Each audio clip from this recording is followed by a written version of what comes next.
So hello and welcome back students to AIB Education and Study with Anas sir. Today I will be starting class 12 business study. तो basically common confusion हमारे mind में हमेशा रहती है कि Henry Fayol के principles आकर किसके लिए बनाए हैं एंड एवरी टेलर जी ने प्रिंसिपल अपने लिए किसके लिए बनाए हैं. सो बेसिकली हेनरी फ्योल ने जो प्रिंसिपल डिजाइन किए हैं वो किए हैं पीपल्स के लिए, यानी कि उनका मेन फोकस रहा है पीपल्स के ऊपर कि हमारे एज वेल एज पूरी ऑर्गेनाइजेशन के अंदर एक ग्रोथ अचीव हो पाए, हमारे पीपल्स के लिए बेहतरीन तरीके से बेनिफिट्स अरेंज किए जाएं, चाहे वो उनकी मोटिवेट हो, चाहे उनके रेम्यूनरेशन का सिलसिला हो, चाहे उनकी स्टेबिलिटी का सिलसिला हो, चाहे कुछ भी हो, यानी कि हर एक काम एक पीपल्स को मेंटेन कैसे किया जाए ये उन्होंने डिजाइन किया इसके बारे में. क्योंकि मैनेजर के पास सबसे ज्यादा मुश्किल काम यही होता है कि किस तरीके से पीपल से एम्प्लॉयज से अपना काम निकलवाया जाए. तो इन्हीं सारी सिचुएशंस को मेंटेन करके उन्होंने प्रिंसिपल डिजाइन किए जिससे उनका फोकस था पीपल्स के ऊपर. यहीं पर हम बात करें एवरी टेलर जी की, तो एवरी टेलर जी का जो मेन फोकस है वो है अपने काम के ऊपर, यानी कि उन्होंने जितने प्रिंसिपल्स बनाए वो अपने काम के लिए बनाए, वर्क के लिए बनाए कि किस तरीके से हम अपने काम को बहुत ही इफेक्टिवली एंड इफिशिएंसी के साथ कर सकते हैं. लाइक हमने मेथड्स पढ़े थे, फंक्शनल फॉर्मेनशिप पढ़ा था, हमने मेथड स्टडी पढ़ा था, time study, fatigue study and then overall हमने बहुत सारी चीजें पढ़ी थी. तो उनके प्रिंसिपल डायरेक्टली रेगुलेट करते हैं काम के ऊपर, बट वो इनडायरेक्टली इंपैक्ट करते हैं पीपल्स के ऊपर. ये आप याद रखिएगा, एवरी टेलर जी के प्रिंसिपल्स डायरेक्टली बनाए गए हैं किसके लिए, वर्क के लिए, बट वो इनडायरेक्टली इंपैक्ट करते हैं पीपल्स के लिए. और हेनरी फ्योल जी ने अपने जो प्रिंसिपल्स बनाए वो डायरेक्टली फोकस किया है उन्होंने पीपल्स के ऊपर. तो ये कंफ्यूजन आज की इस क्लास में हमारी finish. So hello and welcome back students to AIB Education and Study with Anas sir.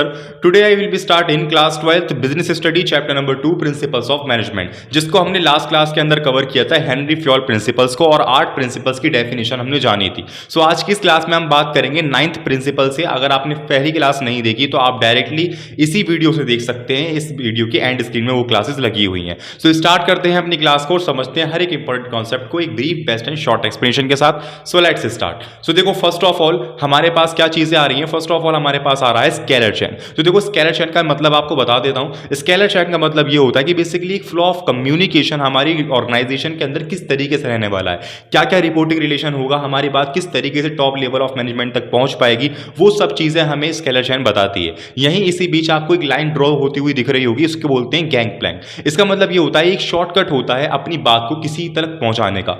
यानी कि अगर हम बात करें कि कोई ऐसी सिचुएशन, कोई ऐसा इश्यू आ रहा है जो कि डायरेक्टली पता लगना चाहिए टॉप लेवल ऑफ मैनेजमेंट को, तो उसके अंदर अगर हम पूरा एक फ्लो फॉलो करेंगे तो उसके अंदर काफी टाइम लगेगा अपनी बात को पहुंचाने के लिए. तो तब बहुत ही इमरजेंसी केसेस के अंदर इसका यूज किया जाता है जिससे हमारी बात जल्दी पहुंच सके और काम डिले ना हो. तो इसी तरीके से ये होता है स्केलर चेन. इसकी डेफिनेशन समझ लेते हैं एक बार. In this system that chain of command and defined that reporting relationship and communication channel from top to lower employees as they should be followed by managers and subordinates. Next आता है हमारे पास order. देखो according to this principle should be clear rules, procedure and authority with an organization. So basically order का मतलब क्या है? Order का मतलब यही है कि एक कम्युनिकेशन, एक गाइडलाइन इशू करना जिसके द्वारा हमारा पूरा काम होने वाला है. यानी कि जैसे हमने डिसिप्लिन हम पढ़कर आए हैं, सेम एज वेल एज बिल्कुल ऐसी है. यानी कि इस प्रिंसिपल के द्वारा एक बहुत ही क्लियरली बता दिया जाता है कि क्या रूल्स एंड रेगुलेशंस हैं, क्या डिसिप्लिन मेंटेन करके रखना है, and then overall. So basically ये हमारा ऑर्डर के अंदर आ जाता है. नेक्स्ट आता है हमारे पास इक्विटी. देखो इक्विटी का मतलब हम जानते हैं बेसिकली समानता. तो इसकी मतलब क्या है? देखो according to this principle promote equality, impartiality and fairness the treatment of employees. The manager should treat their subordinates as fairly, and biggest benefit of this principle improved productivity and increased job satisfaction. यानी कि इसका मतलब ये है कि जब हम अपने पूरे काम के अंदर इक्वालिटी बनाकर रखेंगे सो एज वेल एज हमारे क्या होगा, हम ग्रोथ तो करेंगे, हमारी प्रोडक्टिविटी इंक्रीज होगी, एम्प्लॉइज का मोटिवेशन इंक्रीज होगा, और एम्प्लॉइज का जब मोटिवेशन इंक्रीज होगा तो एज वेल एज हमारी प्रोडक्टिविटी और हर एक काम के अंदर हम इफिशियंसी और इफेक्टिवनेस हासिल कर पाएंगे. तो ये हमें जरूरी है कि हर एक मैनेजर, हर एक एम्प्लॉय को एक इक्विटी प्रदान करे, यानी कि एक बेसिकली फेयरनेस हो हमारी कंपनी के अंदर. ऐसा नहीं कोई ऊंची जाति नीचे हो, यानी कि ऐसा नहीं हो सकता कि बेसिकली किसी ऊंची लेवल का पर्सन नीचे वाले पर्सन को परेशान करे, या फिर कोई ये नहीं ये समझाए कि तुम्हारी कोई जरूरत नहीं है इस ऑर्गेनाइजेशन के अंदर बहुत कुछ. यानी कि एज वेल एज हमें ये बताना है कि अपनी ऑर्गेनाइजेशन के अंदर एक कोऑर्डिनेशन मेंटेन करना है, हार्मनी नॉट डिस्कॉर्ड करना है, जो कि हम ट्रैफिक मैनेजमेंट के अंदर पढ़कर आए हैं वही सारे प्रिंसिपल्स इसके अंदर लागू हो जाते हैं इक्विटी के अंदर। समझ में आई चीज़ें? सो बेसिकली इक्विटी का अगर हम मेन मतलब रखें तो समानता।